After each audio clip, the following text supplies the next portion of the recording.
cover off, you can see up here at the trolling motor, the company sends you this little protector pad you put over the sharp points. This is what I do. I just put it over my trolling motor to keep my canvas from getting punctured.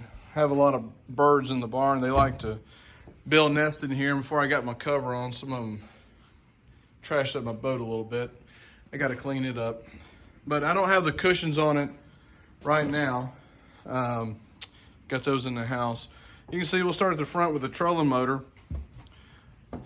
I had it installed new with the boat. Again, Grass Shack Marine installed it. I'd like to thank them. Did a good job. It's the Ulterra, and a lot of people are like, oh, why'd you go with the Ulterra? You're gonna have all kind of issues and problems. This is my second Ulterra. I had a Yamaha 190 FSH with the same Ulterra, just a little shorter. I've had no issues so far with the operation of the trolling motor. I love it because when we're out on the ocean and me and my wife is out fishing, I can just deploy it, and she's like, get the Ulterra, because she didn't want to be up there trying to deploy the boat, and me yelling at her, and you know how it goes when you're out on the water trying to dock a boat. Things get said, feelings get hurt, and you have a bad day of fishing. So the trolling motor is the 36 volt. The only thing I don't like about it is the way the wires are configured.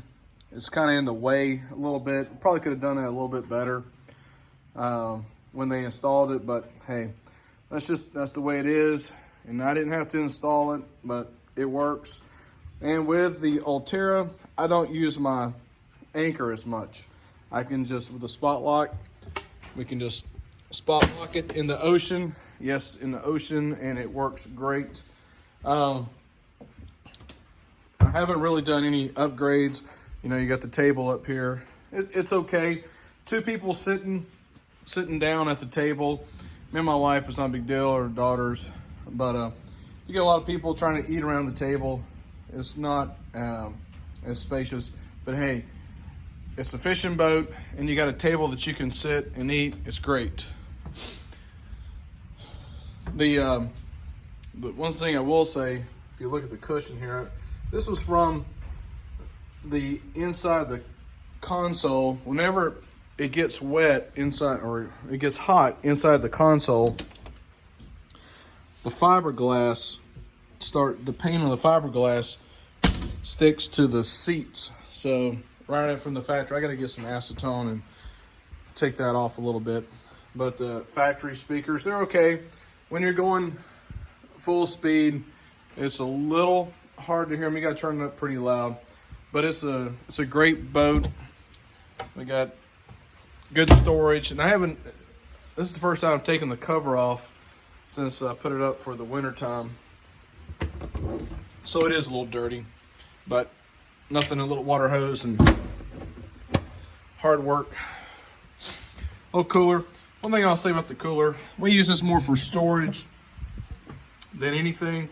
If you put aluminum cans in here, if you're on the ocean, I hadn't had as much trouble on the lake, but if you're on the ocean, those cans will bounce around there and they will break or puncture. Next thing you know, you got Mountain Dew and Sprite, Coke going everywhere in there. So it's better off to put towels or put plastic bottles in there. Storage up front, my wash down. I always keep sunscreen and bug spray on the boat. 6 fishing rod holders on each side on the gunnels. That's pretty good. No issues there. That little light puts out more light than you would imagine, or at least I would. But it doesn't help you a whole lot when you're docking. They're not really dock lights. It just lights up the front area up here pretty well. But those work pretty good. Haven't done any upgrades or anything like that to this. I have installed a VHF radio, or at least the factory did. When I bought it, I just had the factory install the radio. So all my little hats and sun stuff up there. VHF radio. The only thing I will say about putting a radio up here is when you're on the lake, you're probably not paying a whole lot of attention to the radio. But when you're on the ocean, I'll say a safety geek, but I like to hear what's going on around me. With a door shut, I can't hear the radio as well as I would like to. I wish I almost had an external speaker, and I might put one for later. Especially if you're running across the ocean, it's really hard to hear, and you're not going to hear much of anything. The little misters are okay as long as you're stopped and the wind's blowing in the direction that you want it to go. Other than that, they're pretty much useless. But it does help on those sunny, hot days and the wind's not blowing too much. They do come in pretty handy. Of course, you got the blue lights. They look pretty cool, but I only just use them when I'm stopped. They look good. It's got courtesy lights and all the normal stuff that the boat typically has. I don't like this setup. You can't see it well at night. But from the factory, this is the way it comes, unless you want to pay several $1,000s more for a new bar. I think the 263, maybe the 244, comes with an upgraded, illuminated. You just can't see that as well at night. I can see the light if it's on or off, but I can't tell what's on or off. That's one of the things. It comes with one accessory here. I've had them install a bubble maker in the live well because it's not aerated, so I just had them put a little aerator in there for me. I've got the Humminbird 12-inch SI Mega Imaging Generation 3. I love it. You can say what you will, Humminbird versus the other ones. People ask, which one should I buy? Which one you know the best and you can operate the best is my advice. That's what I like. The best, that's what I'm used to. And just get acquainted. You can see it already recognizes my iPilot. It's connected, it already sees that. This is not a tutorial on how to use it, but I would recommend whatever electronics you have, get to know it pretty well and understand what you're looking at. So, anywho, as this little Suzuki, the only issue that I've had with this is it's a little difficult sometimes when you fill up with fuel. I put in 100% and it shows that it's 95% or whatever. It never shows me exactly what I put in, and you have to remember to put it in. And it's going to ask me here in a second, did I refuel since the last time? It's kind of annoying every time you crank it up. See, there it is there. Fuel used and fuel recommended accuracies depending on the user input. The fuel is added to the vessel. So I didn't fuel up. So my engine hours are 78, and I think I have an 80-hour service coming up. I got to get that done before I go to the ocean. I go back for an extended time, or you hear an annoying alarm that will keep going off. You can turn it off. Jensen radio, it's okay. The Bluetooth works fairly well. On top, I had the Minn Kota puck put up here, so it's okay. I'm thinking about having a dash, some CDAC or something like that put up there, and a helm pad. Because after you've been on the ocean or standing on the boat for a while, I like to have some cushion on my feet when I'm not wearing shoes. Everything else, I mean, is pretty standard. There's nothing out of the ordinary done here. But on my other boat, my electronics, I had on a gimbal mount up here. It's okay. My thought was when I'm parked at a hotel or something, at least I can take it off. But hopefully nobody will go to the trouble trying to break this out. That's about to $2,500 or something like that for one. So maybe they won't bother it too much. So far, I haven't had any issues with people stealing stuff. This boat has the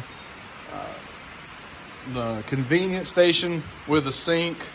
I was kind of like, yeah, I don't know. I'd rather have the extra live well, but my wife really loves this, and I do too, especially when you're fishing and you get some bloody bonita and fish scales and stuff all over your hands. Rinse off your hands.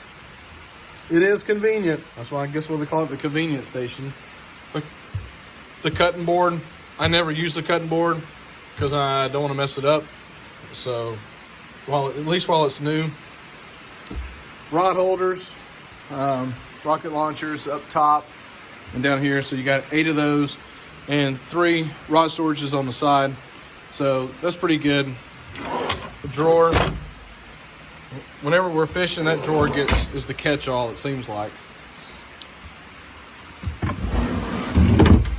Really nice cooler. I really like the rollout, the cooler. It's pretty handy.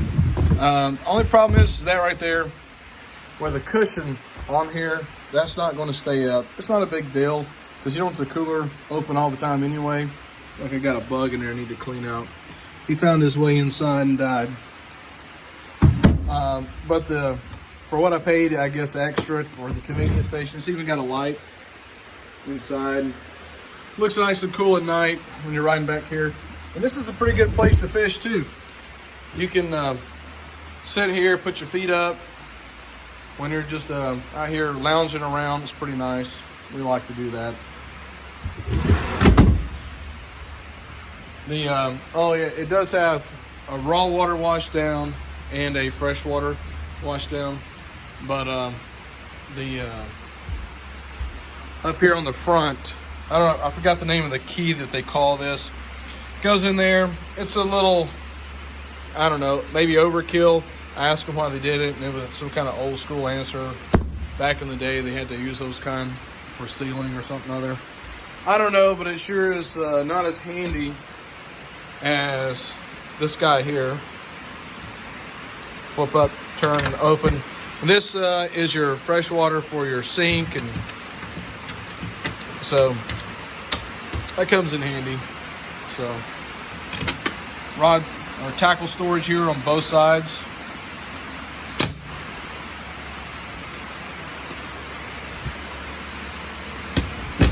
Our thing is while we're on the ocean, I don't like to have to hunt. And if y'all hear that, it's rain coming down. We're in the middle of a rainstorm out here. When we're out fishing, I don't like to have to hunt, and if my wife leans over looking for stuff, she gets sick. So trying to keep the wife happy. Storage here. It's not too bad. You see that's the bubble maker I had installed. There's one on each side. So far that seems to work all right. And just more storage. So swim ladder, of course the motor, and just keep my ropes and whatnots in there. Ski tow bar. You don't see that as it's an option on a lot of boats, but Key West it seems to come standard, which is pretty nice. So the other thing that we've added since we've had the boat, I have a shade that attaches up here, little suction cups, and the poles go in here. I'll show you that in a second. I'll put it together and show you. It sure is handy, especially my kids. They like to stay out of the sun. They're not the type that like to be in the sun all the time. So it's nice because when I go fishing, especially on the ocean, I'm usually gone all day and come back whenever the bait runs out and the fish stop biting. So the other thing I'll show you, I've added a onboard charger for the trolling motor. So we had to find a place to put it. May not be the best, but it was our best option at the time. There's the onboard charger. And so we have a false floor underneath here. Now, there are 3 batteries underneath the floor down here. If you lift that up, take all this stuff out, lift it up, we have 3 trolling motor batteries there. There's not really a good place that we really found that we could put the batteries for the trolling motor, put them under there. Of course, it's got the quick disconnect, which is nice, especially if I'm staying somewhere in a hotel. I take the trolling motor off and take it to the hotel with me. So, yeah, I'm that guy. And let me steal my boat, trying to get my trolling motor, I guess. All right, we'll put this shade together, and I'll show you how it works.